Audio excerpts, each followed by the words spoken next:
Oversized jumbo. Ano po,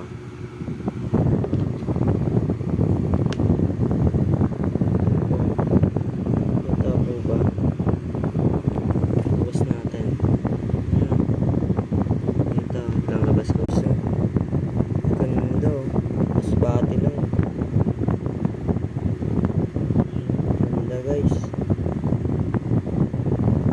Bati. Sukat natin sa 5 piso. Ito gagawin. Idol, mas bati lang yung tigre. Hindi ko alam kung pasok sa jumbo size. Ano pa po guys oh. May malalaki pa po dito eh. Pero next video ko na lang po ipapakita itong mga to. Ito muna, focus tayo sa tigre. Ayan guys, hanggang dito na lang. Salamat.